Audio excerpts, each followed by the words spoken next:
Hello and welcome back to another Monster Monday, a series where I draw a creature from D&D and I talk about its lore and its history and what it's like to fight in-game as well. Now in these videos I like to use your suggestions for monsters that you'd like to see, rather than relying on just whatever hideous things I've thrown at my players this week. So if there is a monster that you'd really like to see my interpretation of, or hear the mythology and lore and origin of, whatever reason, I don't mind. Make sure to leave your suggestion down in the comment section below, because I bundle up every single one of your suggestions, no matter where it came from. Even if it's not a creature from D&D, but you just like it to be. And I put every single one into what I call my to-draw list, which I hand over to my patrons over on Patreon every single month, and they vote on which ones of those monsters they'd like to see in what order. And today's video is absolutely no different, which is why it's super crazy that today's suggestion actually came from someone who suggested another creature that I've done this month already. Today's suggestion of nightmares, just like my shadow video, was first suggested by Bendik Ardal. So it's time to embrace our inner goths, slap on some heavy metal music, and explore the lore and mythology of nightmares.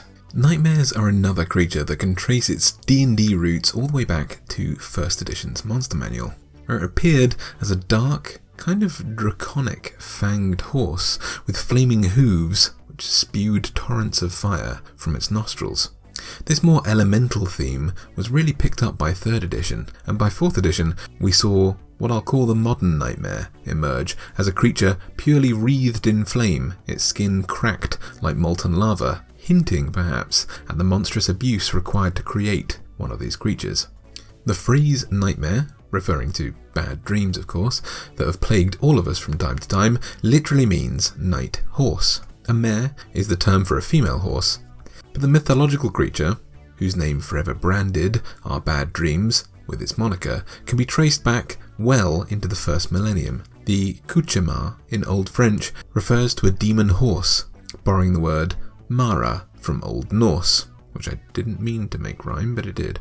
It's a word rooted in the word maron in Proto-Germanic, which means both to crush and to oppress something, which makes more sense than my initial thoughts for the origin of the word.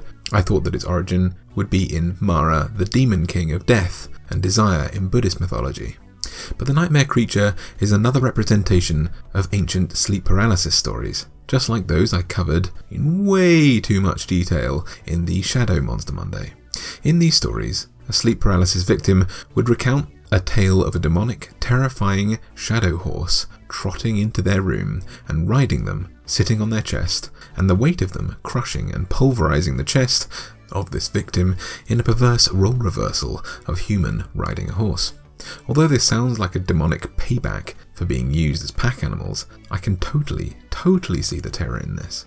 Just before I got married, my friends took me on a stag weekend down to England, where we were lucky enough to learn how to joust on actual horses with a company called the Knights of Middle England. They're a really wonderful company who have trained many of the horses that I used in modern films and TV series, things like Game of Thrones, they probably had their hand in, and other things like that.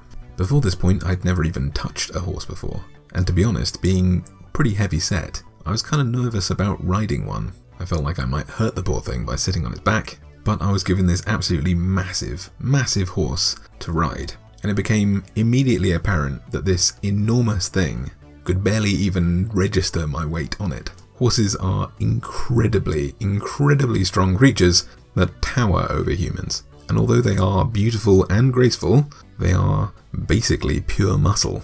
And so having the tables turned, having one of these massive things show any sign of aggression to you, would definitely be absolutely terrifying. If you didn't watch the Shadow Monster Monday I did the other week, where I talked a lot about sleep paralysis, the TLDR is that the body sort of shuts off access to various muscle groups, or at least vastly diminishes their ability to move and react, as your body believes that you're asleep, even though your waking mind struggles to reconcile with the dream world. So you are both awake and asleep at the same time, kind of.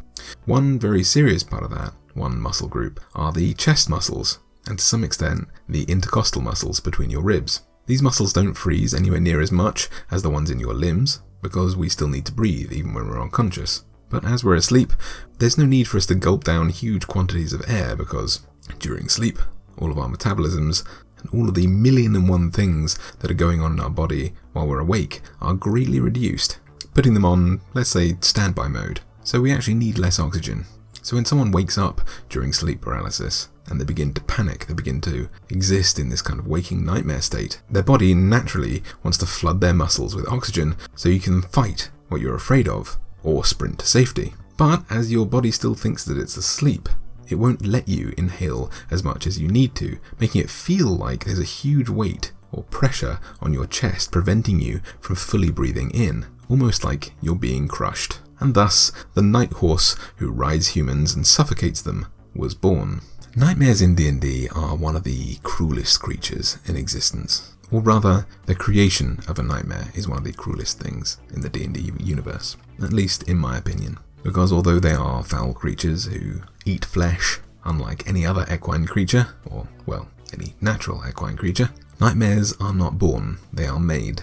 Nightmares start off their life as a Pegasus, a beautiful, winged, horse-like creature of myth. But sometimes a beautiful, white flying horse is not badass enough for the lich on the go, and they want to pimp their ride to make them a bit more metal. So they create a nightmare instead. There are a series of mystical and magical processes that go into the creation of a nightmare, but the most prominent is that a Pegasus needs to be broken. It needs to have its will damaged and become unwillingly bound to someone, at which point the potential rider will then tear this creature's wings off and use them as spellcasting components to transmute this once beautiful and elegant beast into something far more foul. This is not where a nightmare's torture ends though. Over time, they'll be flayed, whipped, and harmed in many other ways, until all goodness is stripped from their soul, and they are twisted into the foul husk that I illustrate today.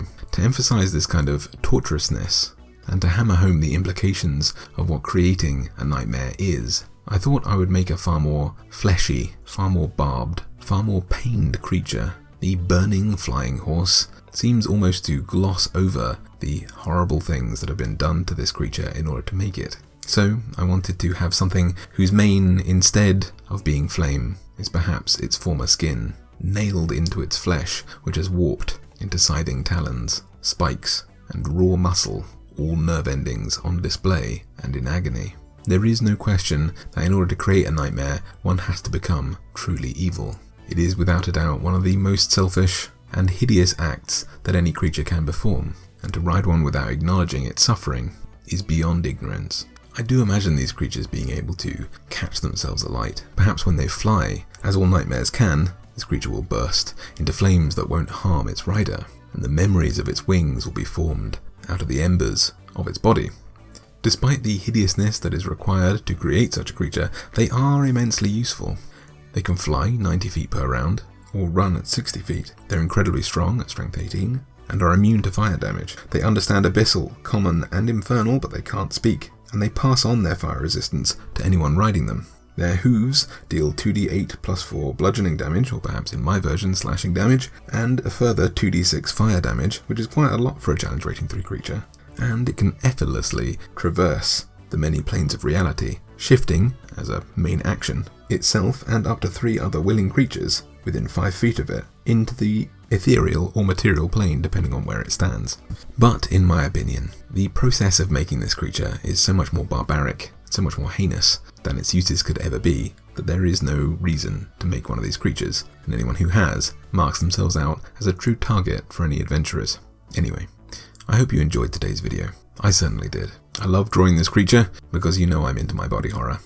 If you enjoyed this video too, please make sure to leave a little like, a little thumbs up down below, perhaps favourite this video, and share it with the rest of your party. Anything you do like that really helps this channel to grow, and we need all the help that we can get, so thank you very much if you choose to do that. If you want to see more videos like this, please make sure to hit the subscribe button, because I release at least one video every single week, sometimes 2 if my schedule allows, so I'd love if you could join me whenever I make content. Otherwise, if you're looking for a badass flying steed, I hope you'll resist the urge to make a nightmare, and maybe get just some cool drow armor for your Pegasus.